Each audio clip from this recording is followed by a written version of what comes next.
Hey everybody, Shane Presley here, Rock Paper Podcast.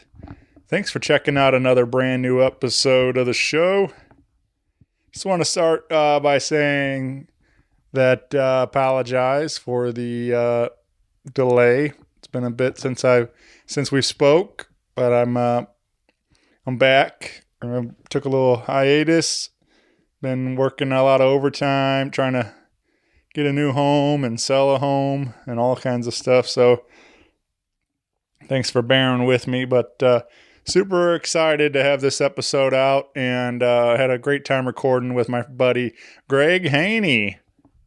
We did this one a while back, and so thanks, Greg, for bearing with me and being patient, but hope you all dig it. Greg is a very talented individual, involved in many things, and you're going to hear all about it on today's show.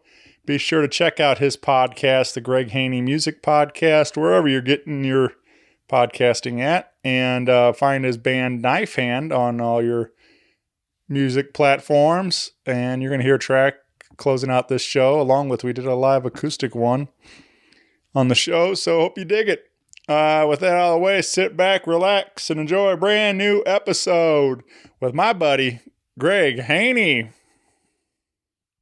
A podcast is kind of like it's like a radio show that's not on the radio. It's on the internet. Does that make sense? Uh-huh. Yeah. That's also like my mom. It makes it sound more confusing, doesn't it? It sounds like this. Hi, this is Greg Heaney. I play music, and I had the great pleasure of being on the Rock Paper Podcast today, November 27th of 2024. And we had a great conversation about music and musical journeys and the state of the St. Louis music scene, and all about how music has such an incredible ability to bring people together and heal through some difficult life experiences. So I hope you all enjoy the Rock Paper Podcast, featuring me, myself, Greg Heaney. Thanks a million. Rock Paper Podcast. Scissors beat paper, paper covers rock. Rock beats scissors, Shane covers non-stop. Never know what new kind of guest that he's got coming at you. Live and direct on the spot. Could be rock, folk, country, or hip-hop, jazz. All kind of folks that he has. Could be an artist or a comedian to make you laugh on the Rock Paper Podcast. double-decker fudge round, rolling round town. Shane coming at you live and direct from ground zero. He's your hero, he's your bestie. Rock Paper Podcast with Shane Presley.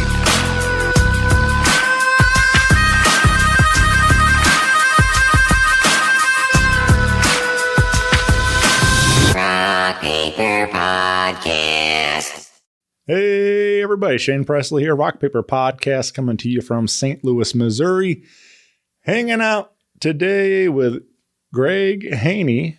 Yes. A Greg Heaney Music Podcast. Yeah, this man. Is, and many other things, but that was our first introduction. Was your podcast? You just had as a kind of part two, I guess, in a sense. Yeah, man. You asked me to be a guest on your show, and I said I returned the favor. I said this would be cool to sit down and get to know each other a little bit better, and we both have a lot of common interest, obviously, talking music in St. Louis, and so this is always a fun way to get to know somebody a little better, sitting down with some microphones and talk about it and deep dive into what you've been up to. So Sure, man. Thanks for having me on the show. absolutely, So I got to, I've been listening, and then of course as we talked, we got to learn a little bit of your story as well through that. But I guess St. Louis has always been home for you. Is that? Yeah. Well, I grew up here in Morrison Woods, born 1983. And then I lived in New Orleans for 4 years for college. Yeah, you said I mentioned Hurricane Katrina around that time. You said so. I didn't realize you were there during that, but that's pretty wild. Yeah, it was pretty nuts for sure. So I graduated May of 2005 and then evacuated from the storm in August of 2005. And then after that, I lived up in Chicago for like a couple years. from like, I guess, age 22 to 24, or maybe 20. Maybe I made it to 25, but I don't think. And then after I ran out of money in Chicago and got really cold the second winter, All right. I moved back down to St. Louis to pursue a career in education. Very nice. Yeah. And since then, I've been a St. Louis resident ever since. Yeah, man. I never made it to New Orleans, but I do love it up in Chicago. It's always one of my favorite places to go visit and, get a pizza, go to a Cards Cubs game. Yeah. I went to a Bears football game in December or something. I think it was maybe January. I know it was really cold and snowing, so I was like, "This is Bears football right here." So this is Heck yeah. It was a fun experience, being out there in the elements in Soldier Field and stuff. But yeah, it's a great town for sure. it is a great town. It's one heck of a great town, and it's all built on the tavern system. So like on every single block, and it's on a grid. On every single block, there's a neighborhood tavern, which was really cool when you're like early 20s. Yeah. You don't have to go too far to meet up with some friends or whatever. And so when I moved up there, it was neat because there were a lot of my my friends who are from St. Louis. They went to places like IU or whatever. But instead of moving back to St. Louis, they moved to Chicago because Chicago's quite a big city full of a lot of interesting, good opportunities. And I was kind of in the Chicago music scene up there for a little bit, doing some independent stuff. But my band from New Orleans, the reason we moved up to Chicago is because we got ejected from the hurricane and we had a record just coming out. And so our lead singer is from Chicago, and he likes to talk a lot. And so he got on the horn and started calling people up in Chicago to see what kind of opportunities we could come across, and got linked in with this woman somehow, by some grace of God, who owned a house in Skokie, Illinois. And my entire band, it was me, my friend Brian, who now tours with Maggie Rogers, all across the entire world, and our singer Ryan, and then our drummer Nikolai. We moved up to Chicago in Skokie, Illinois, and were able to live there free of rent for like 6 months as we were doing like benefit shows for hurricane victims and trying to get a stable place to pick up the pieces and move on. But then that band broke up. And I started another band with my drummer, like a duo, and we started to have some pretty good success. But he, everybody has their different journey and everything. And I realized that, I wasn't the playing in venues and in clubs like late at night and everything. And Chicago is such a drinking town and everything. I realized it wasn't the most healthy choice for my life, like long term. So I decided to leave the rock and roll lifestyle for a bit and get back to my roots and see what I wanted to do with my life. Yeah. Yeah. So then I went back to school at St. Louis University and got certified to teach and started working in special education after I got my certification, and then fell in love with that. And I've been pursuing that for a long time, but still not giving up on my my own original creative endeavors, which is kind of where I'm at now. Yeah, man. Yeah. Well, let's talk about I guess the education side of it. Do you got your degree, and were you teaching in a classroom setting, or was it always was the goal to have your own classroom? And how did that come about to where we get to where we are today? Well, I went back when I went back to school. It was, I guess, about 2007. Yeah. And so I got certified to teach in middle school language arts. I figured out the most difficult thing to teach and went after it. because I love the middle school kind of age because it's so chaotic and the kids are going through so much. So you can really help a lot of people if you work with adolescents. And I had a tough adolescence as well. So I'm like, well, dive into that. And at that time, the market for teaching jobs was really, really tight.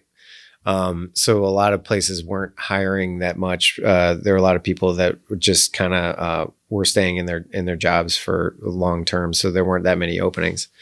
So I started working part-time as a ABA therapist for kids with autism, especially. And as soon as I started working that job, I was like, whoa, this is it. I was intrigued by autism and the way that people with autism interact with the world, and especially with music. So I realized that some of the kids that I was working with, and ABA means applied behavior analysis, which is a way to identify problem behaviors with young people and then figure out different strategies to work into their daily life, especially at school, to help extinguish problem behaviors like pinching or scratching or biting or eloping, which means running away, or property destruction, et cetera, on and on. And I worked with a lot of severe cases. And I found that work to be way more rewarding than, standing up in front of a group of really well-behaved kids and just teaching them, lecture style or whatever. So I fell in love with special education, but I wasn't certified to teach special. So I worked as an ABA, and then I got promoted to be a teaching assistant. And then I got a long-term sub position because the teacher I was working under had a family emergency. So I had to take over the classroom for like 3 months, and it didn't fall apart, which was awesome. Right. And she recommended me to be a special educator. She's like, you should really pursue it.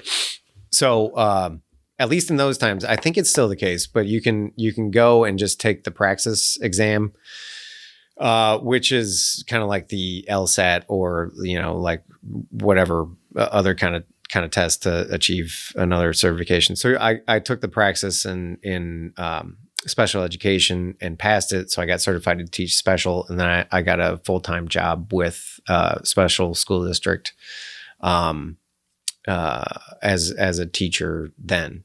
And then I was a young guy, and so I was willing to take on any job at that time. And a lot of young guys, they have that experience. They're like, I'm willing to do anything. So they take on a lot.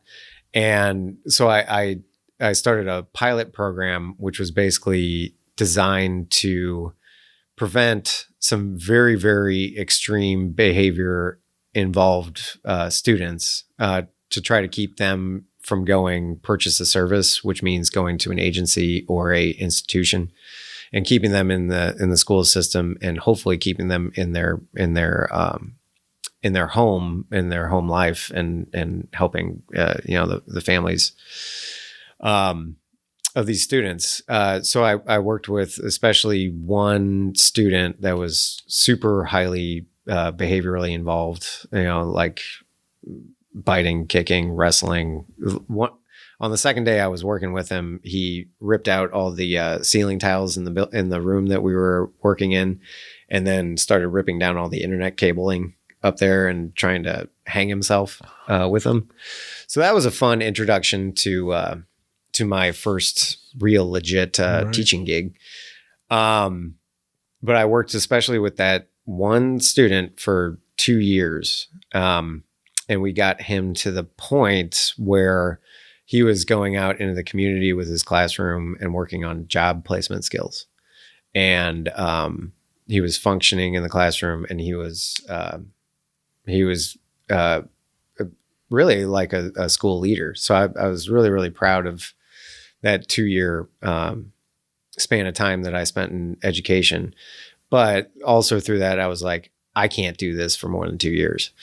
So I realized that the music teacher job was popping up in that building, and I was like, I wonder if I can pass the music praxis. So I studied my rear off for like 6 months and took the praxis in music, and then got certified to teach that, and then jumped into the music teaching position at that school, Southview School, which is self-contained phase 3 special education. And I did that job for, I think it was about 12 years, and absolutely loved it. Because I was able to work with music with these kids that have these severe disabilities and give them the experience of having a creative, collaborative experience, which I found to be massively healing for them, but also at the same time for me. Because I suffered a lot of trauma in those 2 years I was working with that one student. A lot of scratches, a lot of bruises, and having to work with someone that at the same time like loves you and like really wants to work with you or whatever, but at the drop of the hat, the kid could flip a switch and start assaulting me, So I had a lot of trauma from that, and then other trauma from the hurricane experience. And so like as soon as I started working with the kids that all are continuously going through trauma, somebody with autism or somebody with a behavior disorder is always going through something really, really difficult. So it was my experience of helping them and playing music with them that really helped me so much. But then I realized it was helping them so much. So it just sparked off this lifelong dedication to special education and disabilities in music. So it's been quite a journey. Yeah. Yeah. Yeah. I've been like adjacent to it for a long time. I was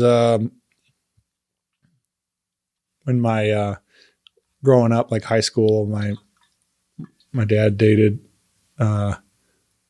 this woman for a while. We lived together, and but I've known her all my life. Like they were like old high school friends, and like so me and her son were like best friends and kind of thing. And so anyway, and then when we were like all living together, it just made sense. We were like already like brothers kind of thing. So I was like, sweet, I was picked up where we left off, and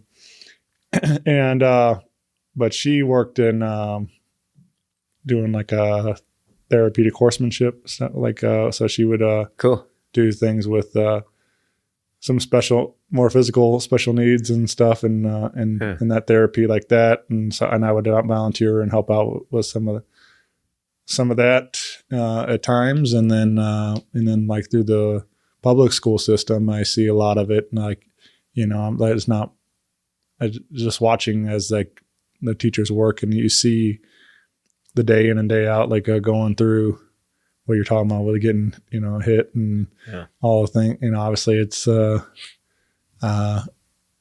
tough part of it, but when you see those moments, then the next day you see the breakthrough where you see the work's paying off, and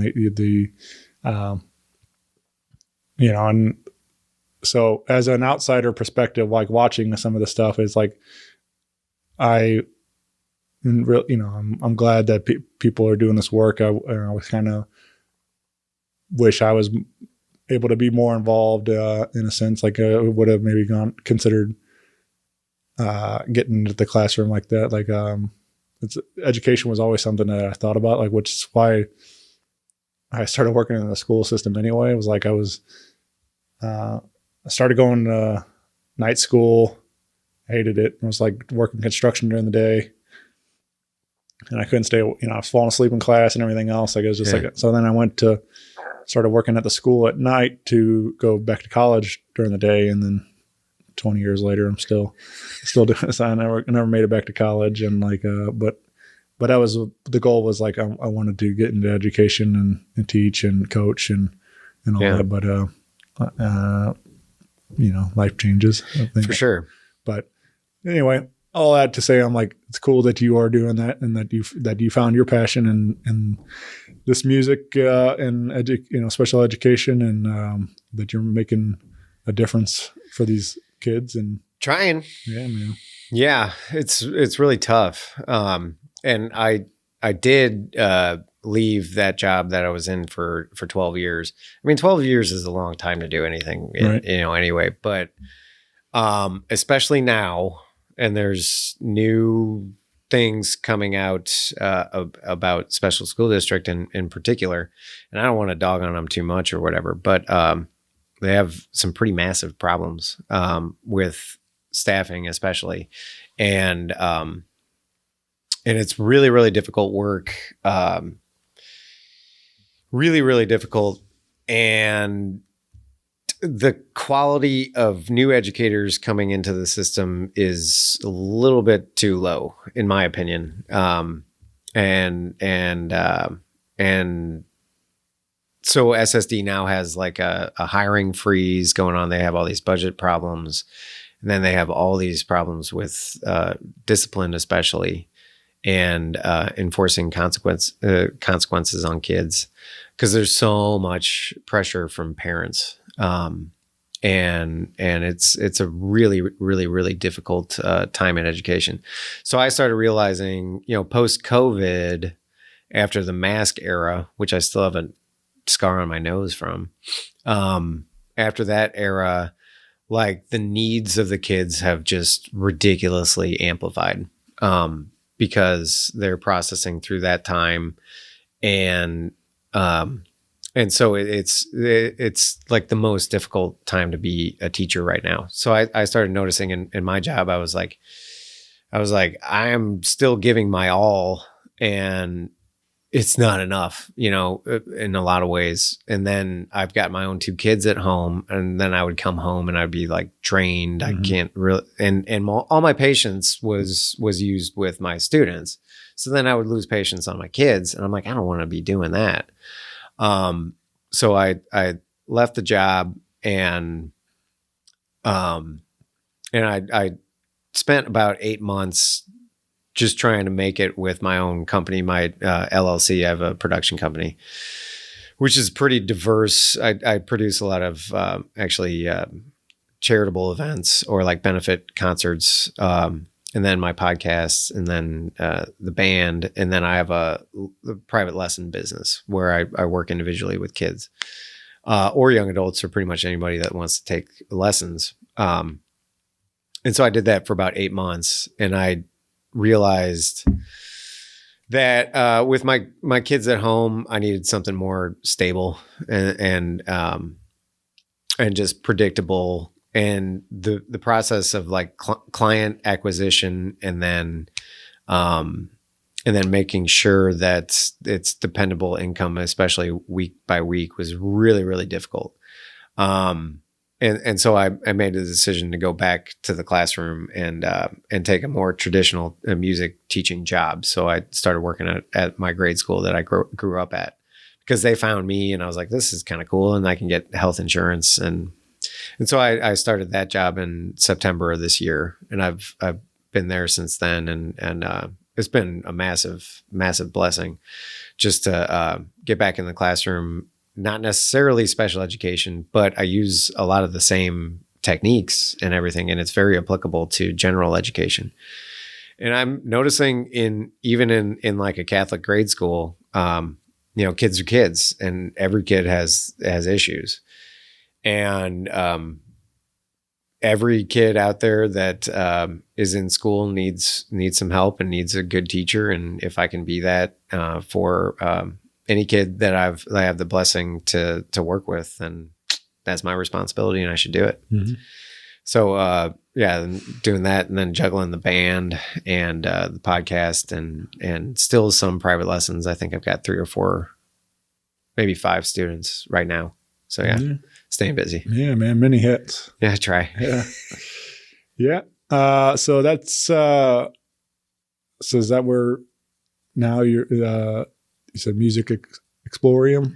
Music Exploratorium. Or Exploritorium, yeah, sorry. Yeah. That's your class that you're now? Yeah. So the Music Exploratorium is by Different Dynamics, which is a nonprofit that was started by my friend Jessica Ingraham. She's the director of education at the Symphony.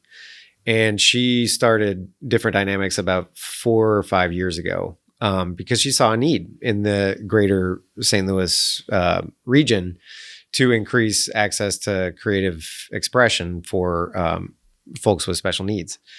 Because, like she produces a lot of, concerts for kids, but for a lot of kids with special needs, it's not the best environment to go into a place like Powell Hall, which is now under construction or whatever, or like the Sheldon or something. And so people with special needs going into those places sometimes have a lot of difficulty. So she started working on some sensory friendly concerts and productions. And we worked on one where it was Different Dynamics, produced it. And then I was kind of consulting about different social stories for the kids to follow along with the performance, and alternative seating and like fidget toys and stuff. And it was like a massive success. It was a production of Peter and the Wolf at the JCCA up on in like Olivet. And through the whole process, me and her got to be friends, and she had some frustrations with the school system, as everybody does, because it moves so slowly trying to get something that is obviously good for everybody to actually get that off the ground. So I helped her out as much as I could. And over the pandemic, we stayed in contact. She's hired me on other gigs that Different Dynamics do as well. Like we'll do sensory friendly music at the Botanical Gardens or for Easter Seals events, or we've been a part of Festability at the History Museum. We'll play at the zoo sometimes. We'll do Christmas caroling and stuff. And we did like an event at Ulysses S. Grant house. So she really gets out in the community bringing music to people with special needs at these different agency events. So it's really cool. And so we stayed in contact. And then I had this eureka moment over the pandemic. I was like, so music therapy is such a big thing. But I personally, I'm not a music therapist. I never went to school to become a music therapist. I've never studied music therapy, but I kind of do a lot of things that could be considered music therapy. But I don't call it music therapy. I call it music exploration, which is a benefit in and of itself. If you allow somebody or give somebody the space and tools to explore their own musical creation, then that itself is beneficial. So I had this eureka moment. I was like, music therapists, usually they have to travel to the clients. So they have to bring a guitar, or if they have to bring, different hand drums and stuff, and go to the clients and administer the music therapy. So I was like, why don't we just start a studio where it's basically music therapy, but call it music exploration, and then bring the clients in so they can get the benefits, and then they have access to a way wider array of musical instruments. So if a kid is not interested in the guitar, or for some reason they have some big hang up about the guitar, it's not a big deal. We can play the piano, or they can explore on the drums, or they can get one of the hand drums down or accompany whatever. And then we also have a Clever Touch board up at the front of the studio where they can interact. It's basically like a giant iPad. So they can interact with activities that I have up there, composing or creating their own music with all of the amazing, incredible, mind-blowing interfaces that are up online for free. Even just like GarageBand, like in and of itself is like massively beneficial for people who have different disabilities, because it's so easy to navigate. Right. And so we bring them in here and we celebrate them, and then they can interact with the board or with the different instruments, and we give them all kinds of choice for how the session goes. So the sessions are 1 hour long. We have 4:30 p.m. sessions on Wednesdays, and that's for kids age 7 to 17. And then on Thursdays, we've got a 10:30 a.m. session and a 1 p.m. session, and that's for adults with disabilities that maybe don't have too much else going on in their social schedule or whatever. give them a chance to come in here and sing their favorite songs, or listen to what we got cooking in here. And it's been a fantastic experience. And I get to do it with I have an intern. Her name is Holly Connor, and she herself is neurodivergent. She has autism and she's blind, but she's also a musical savant. Yeah. And she's one of the most clever, brilliant, funniest people I've ever met, and super talented. And she's got perfect pitch. So her and we kind of collaborate on thematic lessons in here that we can present to the participants. Like the last one that we did, Holly really wanted to sing My Heart Will Go On from Titanic. And I was like, okay, that'll be fun. And so we did a thematic lesson based on songs from the sea. So like we did Under the Sea, we did Beyond the Sea, and we did My Heart Will Go On and stuff. And so that gives just kind of like a jumping off point. And then we kind of formulated a hour-long session out of that. So it's always really, really fun and immediate how it comes together. And me and Holly have this remarkable relationship where I'm pretty sure she can read my mind, which blows my mind a lot. Right. And then when I'm playing, especially with like singing, she harmonizes over me, fills in these different parts, and it's incredible. Very cool. Yeah. Well, that sounds great. Sounds like a lot of fun. It's a blast. Yeah.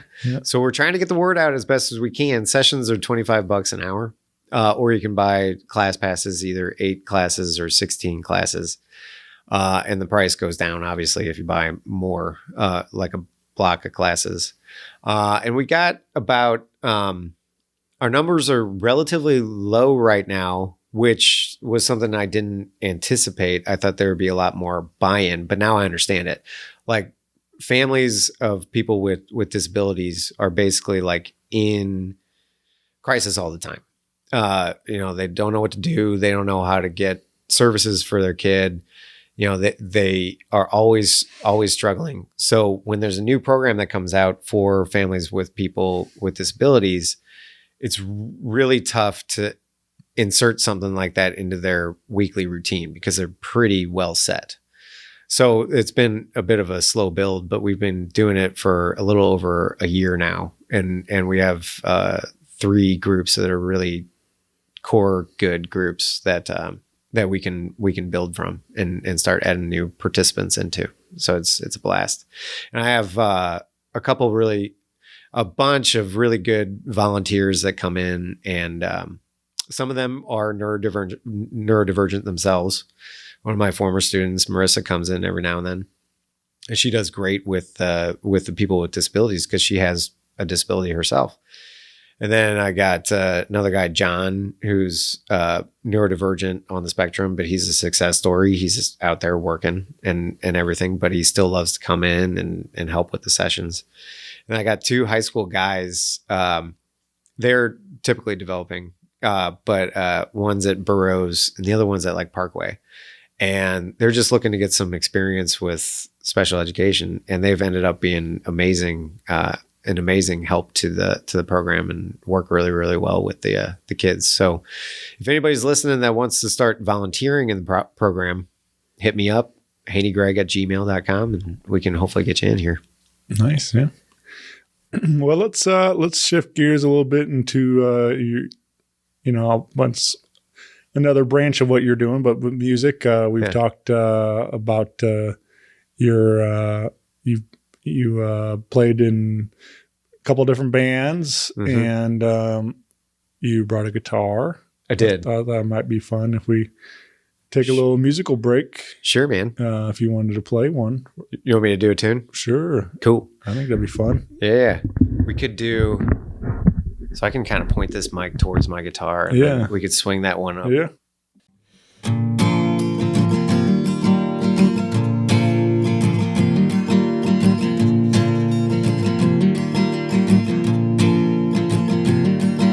Remember sitting tight while the night turned into day.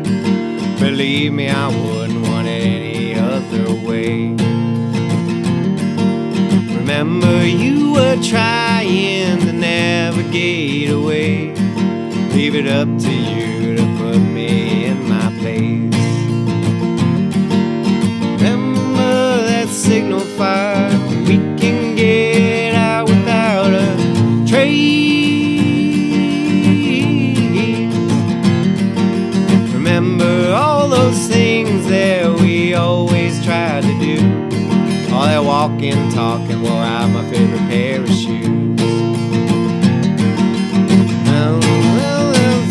While I drink my country blues, us animals deserve to stay in zoos. Call me a liar, but I'm just here to amuse.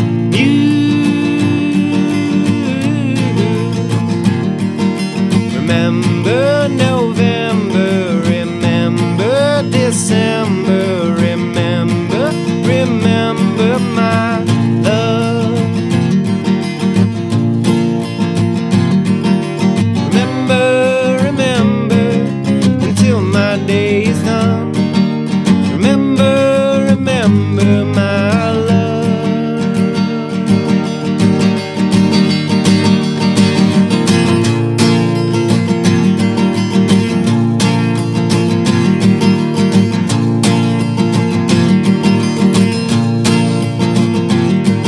No matter how hard you tried, you always wore it well. Them pale blue eyes could always get me right out of hell. Seems that I think while I drink my country blues, us animals deserve to stay in blues. Call me a liar, but I'm just here to amuse.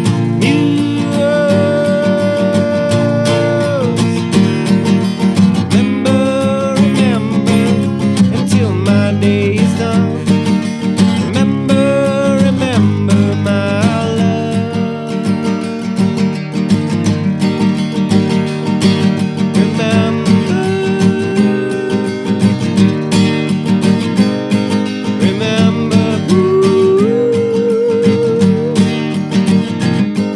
Remember,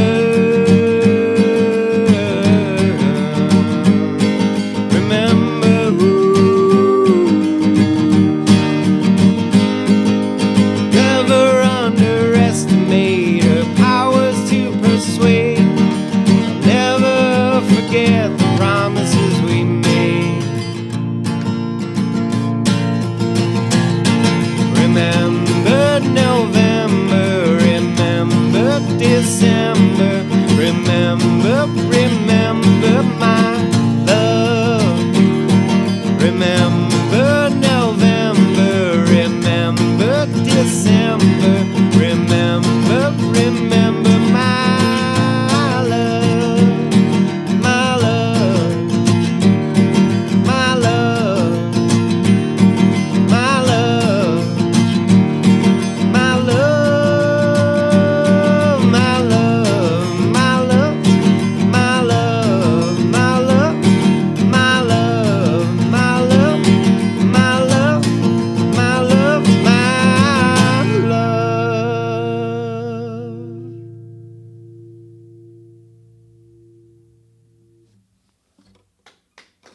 Thank you, sir. Yeah, that was great, man. Thanks. So that's still unreleased, Yeah. and hopefully one day we'll have it on a new Knifehand record. New Knifehand record. Hopefully I can get it figured out by summertime. It's a process. Sure. Yeah, it's so much more of a psychological process that I have to go through now than it was when I was a kid releasing records or whatever. But we've been playing that song live for something crazy like 5 years. Yeah, I love that song. It's followed me around for a little while. But yeah, hopefully we can get it out there pressed and released by summer. Me and the guys in the band were talking about going and doing a recording retreat on Groundhog Day or over Groundhog Day weekend of this year, because I got like 5 to 10 other new songs that I want to start fleshing out. And yeah, like the process of getting a song from inception to pressing on a CD is way more extended now that I have kids, Right. because all my priorities go to my kids. And then the creative process, you kind of have to be on your own, following your muse for a long extended period of time. And then the creative output really starts, snowballing. But if you try to do that with kids in the house, it's not going to work. So I've tried to write songs with my kids around, and then they'll be like, Dad, I want some yogurt or something. And I'm like, okay. And so then to get back to that place I was at when I was working on the song, it would take another 2 hours, which can be really, really tough. But my kids are 7 and 4 now. So I think I've got a little bit more free time, so I can focus on getting the Knifehand stuff out there, and we can keep doing shows. And we do a lot of benefit shows as well, doing music for different causes. We've done the Ronald McDonald House Red Shoe Society event, Winetoberfest, they do in October every year, and we've done it for like 5 years running or something like that. All right. Yeah, it's pretty cool. And the last show that we did though was at the Heavy Anchor. You know that place, right? For sure. Yeah. It's one of my favorite places around. Yeah. It's a neat concept where folks can enjoy a beverage if they want to on the bar side, and they don't have to pay the cover. Then there's the garage where then you can go into the venue and pay the cover and enjoy the music. And that was a blast. We played with Scissor and Night Parks. Nice. Yeah. It was cool. Yeah. Sister's good friends of mine. And Sweet. yeah. Yeah, they're really, really nice people. Yep. Yeah, and they had a killer set too. I couldn't stick around to the end of their set. I stayed for like 2 or 3 songs. I was like, dang, Yeah. they can wail. Yeah. And Night Parks was rad too. Full of like all this aggression, and just cathartic release. It was really, really cool. Like at one point, the second guitar player, he was jamming on I don't think it was a Les Paul. It was like a hollow body or something. And his strap just broke right out of it and popped off. And he was like, and he tried to get it reattached during the song. But like the whole peg like came out. Like there was no getting it back in there. So he just held up the guitar and did his part. Like, right. Yeah. I'm like, man, that's rock and roll. That's cool. Yeah. So yeah, we as a band Knifehand, we've been together 8 or 9 years, and we'll play sporadically at clubs, but we do some more private events and benefits, and we've done a lot of events at for the Sunset Hills Parks Department and some other parks departments around the region. Nice. Yeah. Yeah.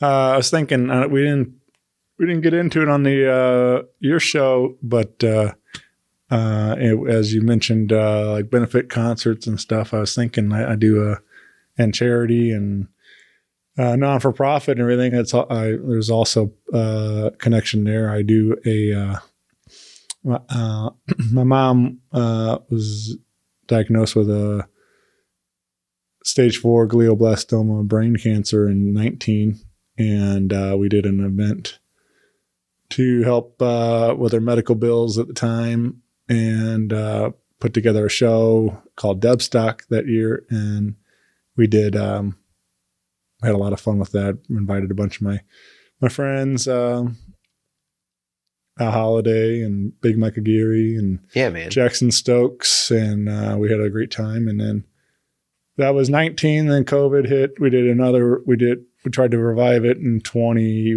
November 21, as things lightened up, but the restrictions and had a great success with that.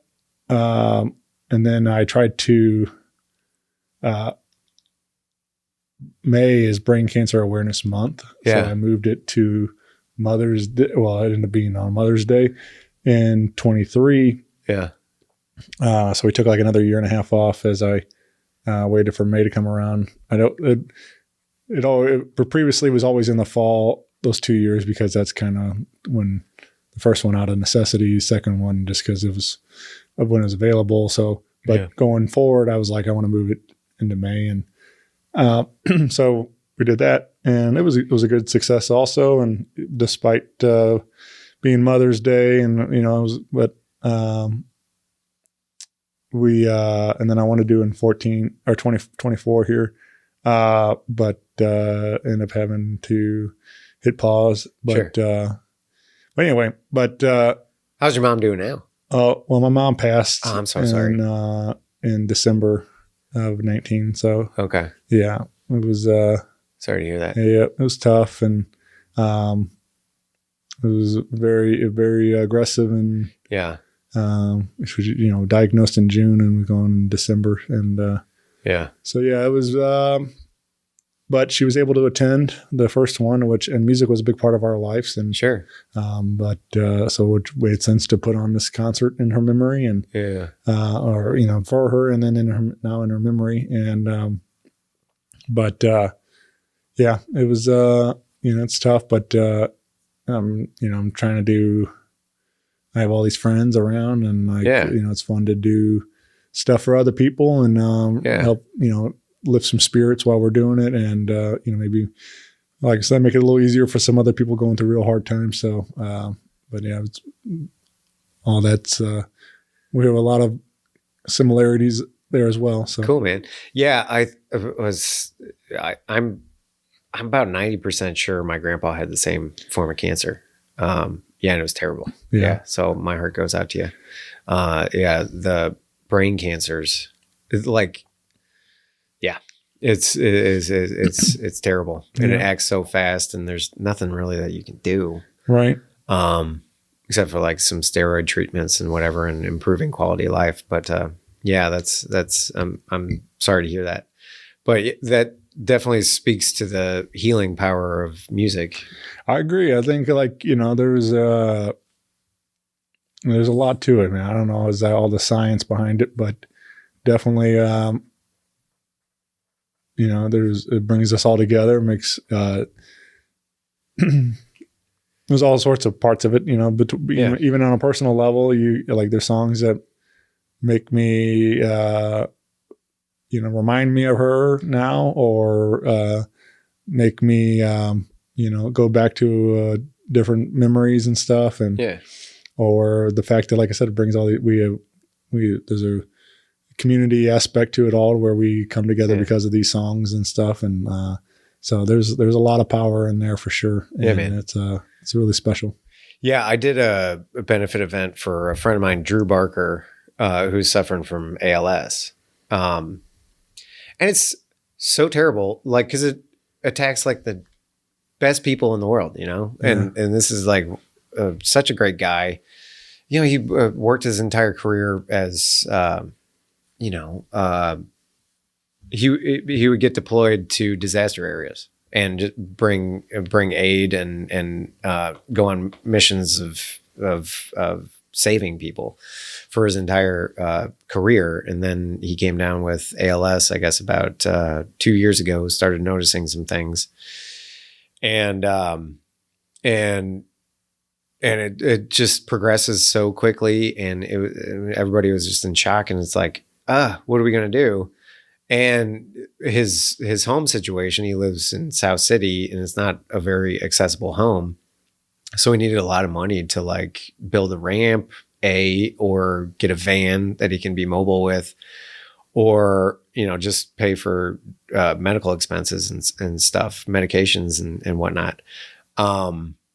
And so I was like, well, why don't we put on a benefit concert? And so we had a Zoom, all of his friends that were interested in doing something, and then an email chain, which quickly devolved into how email chains usually go. But then I connected with 2 or 3 people that were really passionate about doing the event. And it was well, who, Drew, his best friend is his dog, Chewy Barker. Yeah. And I was like, well, why don't we do a big event at Bar K? And they were like, oh, that's a good idea. And so I got a hold of Anna over at Barquet, and I was like, this is the idea. Let's do an event over there. And she's like, okay. I toured the place like once. I'm like, that'll probably work. And I got Vannalee to perform there. And then Cody Brennan. You ever heard of that guy? He was on The Bachelorette. Oh, yeah? Yeah. So he's kind of nationally known, but he's a St. Louis guy. He's got a band together. And he played it as well. And then my band, Knifehand, played. But while we were playing, like, it started downpouring. So we got kind of interrupted in the set. And I'm like, that's fine. All the other acts, they had fine weather. Yeah. But it was all for everything that we earned at the event went directly to Drew. And through the process of all of it, there was like a silent auction. There was like just donation ability. People could just give to the campaign, like on a GoFundMe. And then admission into the event, I think we made it like something $20 or something like that. And I think it ended up raising like $12,000. Nice. Which is fantastic. Yeah. Yeah. And Barquet was like, that was the best event that we've ever had over here. And I'm like, awesome. Cool.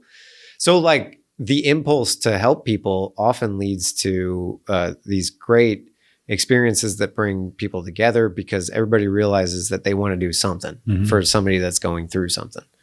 Yeah. So it's a really neat thing to keep on pursuing in my own professional career. Yeah. Yeah. Yeah.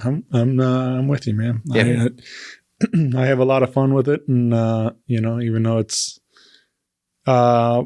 most of it, it comes from a very personal place, but the fact that I'm able to share that with so many others and do good through that, and it gives me a lot of joy. So same thing with Phil Wright, the harmonica player. You know Phil Wright. Oh yeah, well, he's a big inspiration why I want to do it with. Since I was watching what he was doing with Philapalooza for his dad, and so I was like, I want to do that too. So yeah. And now it's a big thing and everybody loves it and it raises a lot of money for a very, very, very, very good cause. Because ALS is one of those diseases. It's like, oh my gosh, it's just terrible. And the people that go through it need as much help as they can possibly get. Yeah, man. For sure. I keep looking at it and I wanted to mention it, but we're in your room, your music room here with you mentioned all the instruments around, and I keep seeing this omnichord over there. Yeah. And I keep thinking about, have you seen that video with Damon from Gorillaz talking about it? You want to hear it? Yeah. Yeah. I just, that's one of my favorite clips when he's, Oh, it's so spot on too for music production. Sometimes like the easiest thing is the coolest. What did he say? It was just the Rock 1 preset? Yeah. Yeah. So that's that. And then E minor, right? And I think it's pretty low tempo. Let's see. No, that's E major. Hang on. So the tempo has to be way down. E minor. There it is.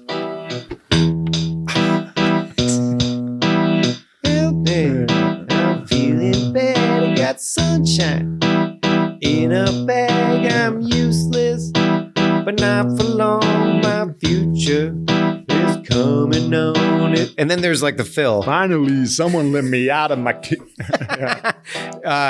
how do you do the fills? Let's see. No. Oh God. Hold on. All right, hold on. There's like some way you can do it. Like I've had this thing. I got this at Goodwill Outlet. Yeah. This thing cost me like $3. Right. And then when I got it home, I looked it up on eBay and it's like $900. I'm like, how did I get so lucky? It's amazing. There's some way to do the fill, but I can't remember how to do it. Yeah. Shoot. Anyway, yeah, it's pretty sweet. So I use this with kids with special needs because you can teach. It's got the major chords on the top, it's got minor chords in the middle, and then it's got seventh chords on the bottom. So you can teach easy music theory real quick, and you can if they just have their hand in one position, they're only pressing like 3 buttons, they can get like something like.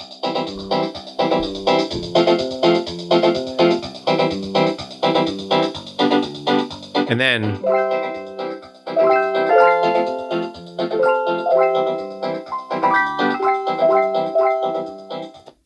and it's boom. Right. So they can immediately start exploring on it, and inevitably they come out with something that's really neat. And they always think outside the box. And I, as a musician, I'm a jazz musician too. So like I'm always like inspired when somebody gets on an instrument and they don't know what they're doing, because then they approach it in a different way than I have been approaching music for most of my life. So then I'll be like, whoa, that was cool. And then do that again. And so it becomes like a really neat collaborative experience. I got a lot of videos of kids like just kind of just getting into it and like figuring out like a bluegrass thing or whatever, and being like,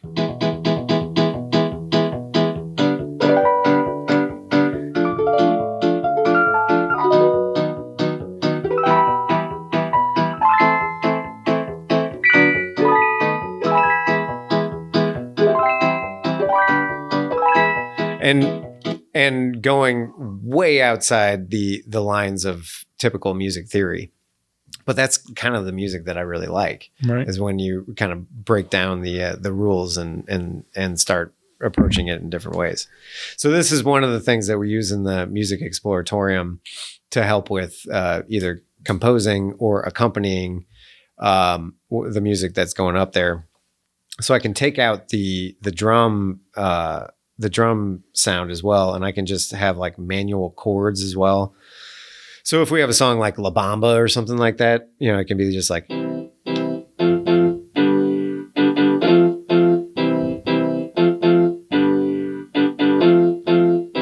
so the kid can play the chords, but they don't have to have the dexterity and the hand strength to hold down like a guitar or press down on the keyboard. They can just use one finger and press just one button. So it makes it incredible for them. Yeah. Yeah. Yeah, man. That's cool. It's wild that I mean, what's on maybe 40 years old or something. How old is that? They first started coming out in 1983. Yeah. But it's just like, and then it's still hanging on there, man. If something's built well, it lasts. Yeah. And this was one of the first like electronic musical instruments that really hit the market. And they knocked it out of the park, like that Japanese engineering or technical sense and everything post World War II. Like Japan, Sony came out with the Walkman, which changed everything. And something like this is just next level. It's super high quality synth sounds. And then the strum plate is just really intuitive and easy to navigate. And the construction is really robust. Now, the issue that I've found is I've been looking to see if I can get another Omnichord or whatever, but the later models are not nearly as good as this one that they originally came out with. So, I wish they would have just, kept on mass producing as many of these as they possibly could, but they always wanted to keep on improving. Right. And a lot of times when people try to improve it, it does not do the intended purpose. Right. Yeah. But yeah, I just if anybody hasn't seen the clip that I was referencing, Damon from, like I said, from Gorillaz, like was explaining that song, and all he does is press the one button, and it goes into the preset.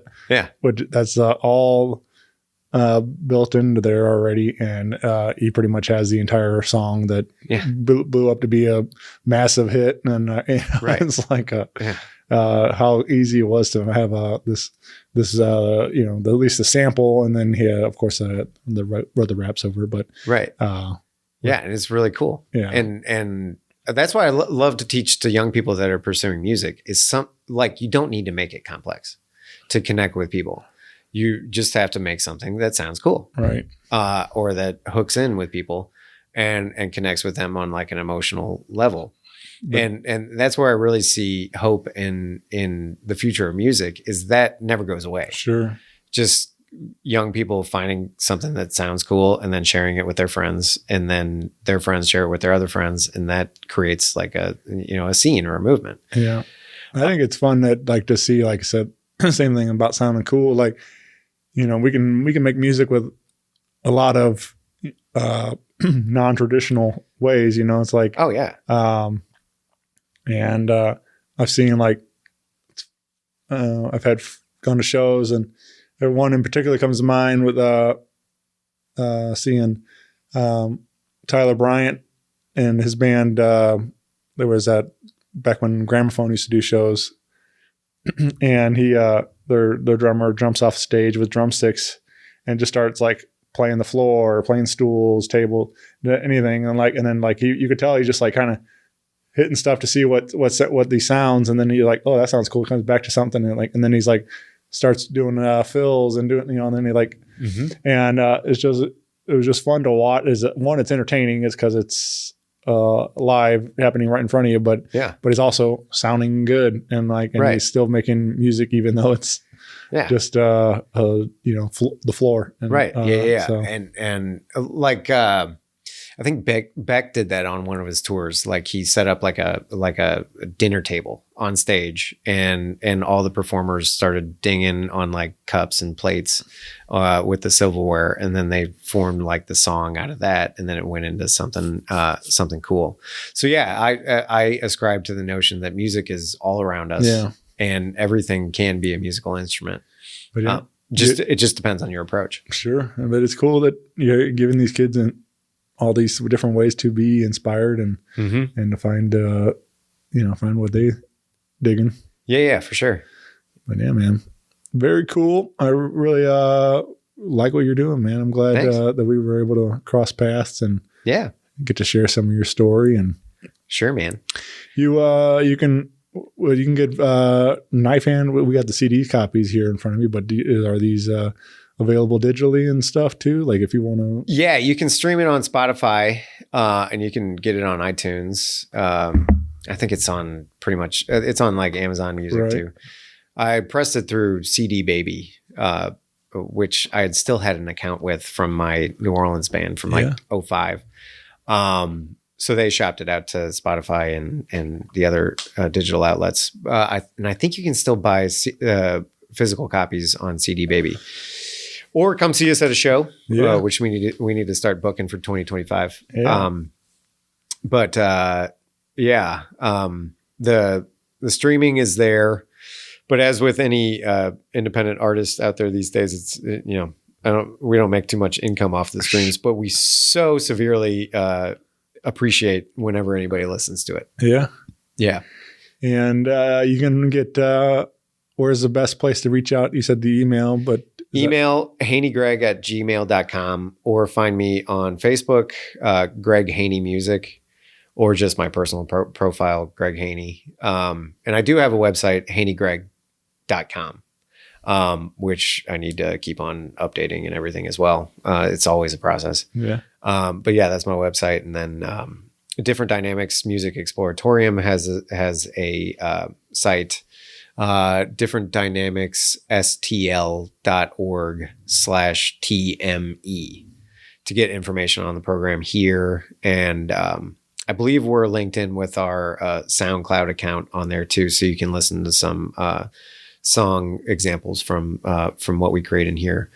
So whenever we do sessions, I run ambient mics. So there's a choral style mic over there, another one up there, and then an omnidirectional mic in the front. So instead of close miking everything, I far mic it all, because in order to set up a close miking for all these participants that come in, it would just take too much time and whatever, and it probably wouldn't work.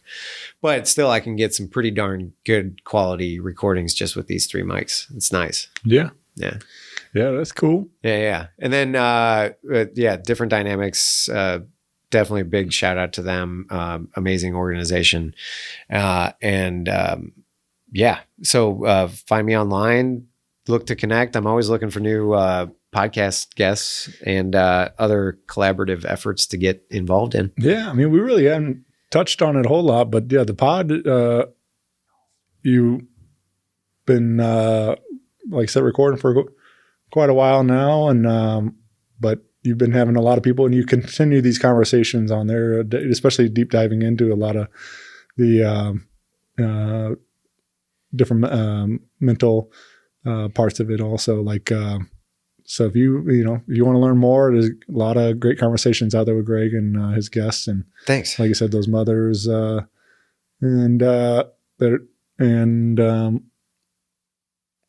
your parents, student, musicians. You've had my friends like Vanna Lee and Paul Niehaus was, I listened to that one the other day.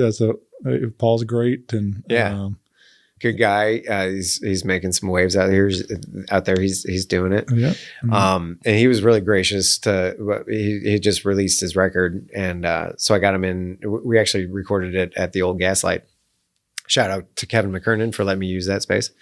And it was really great to get to know Paul a little bit better. And he taught me one of his songs and we played it together. It was a blast. Yeah. So yeah, it's really a great opportunity with the podcast to connect with different creatives around the region. Like I just did one with a friend, Sean Leahy. He's a ice sculptor, but we went to high school together. And so the gist of the episode ended up being like his approach to business and what it takes to form a business around like your original creative inspiration and sustain it for a career, which is really, really hard. So I think that's going to be a neat episode too. And I do really enjoy diving into some territory that can be pretty challenging for a fair amount of listeners, especially surrounding trauma and negative life experiences. But I always approach everything with a lot of humor. Not like poking fun at things that happen or whatever, but appreciating the humor that folks find in their situation, no matter where life takes them. So that's a big part of the show as well. Yeah. Yeah. Very cool, man.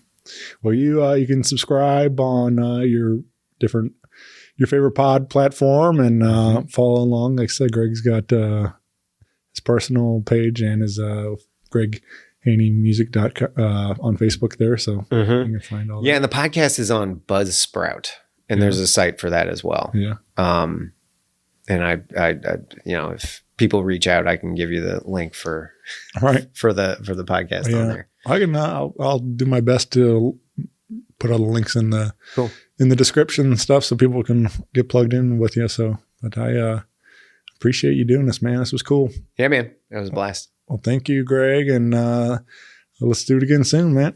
I'm down. All right. Cool. Maybe we could do one with the full band. Yeah. That'd be a blast. That'd be cool. Yeah. Make that happen. Yeah. I think that would be a good opportunity for us to like figure out exactly what we're trying to do. Sure. Well, thanks, everybody. Bye, everyone. Bye-bye.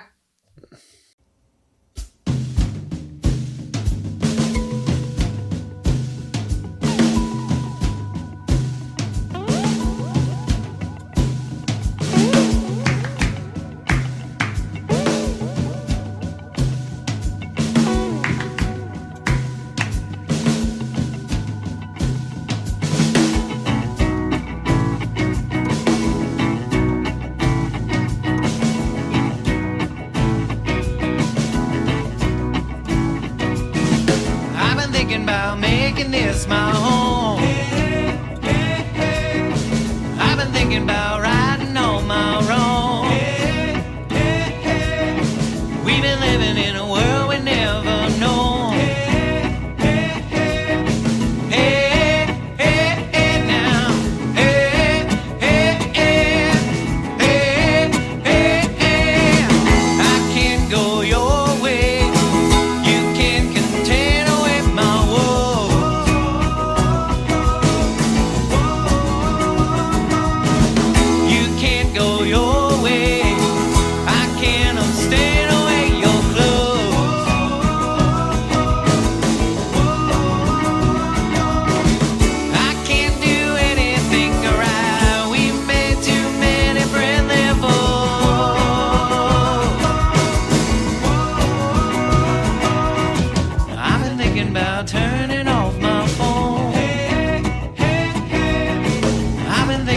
missed it all along. Riding on my wrong, singing all my songs, had it all along, we just don't all belong. Riding on my wrong, singing all my songs, had it all along, we just don't all belong. Hey, na na, hey, na na, hey, na na na, ya na na na, ya na na na, hey, na na, hey, na na, hey, na na na, ya na na na, na. I can't go your way, you can't contain away my woe.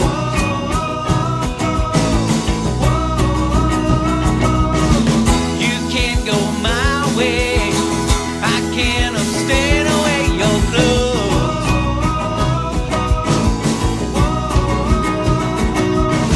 I can't do anything right, we've made too many friendly foes.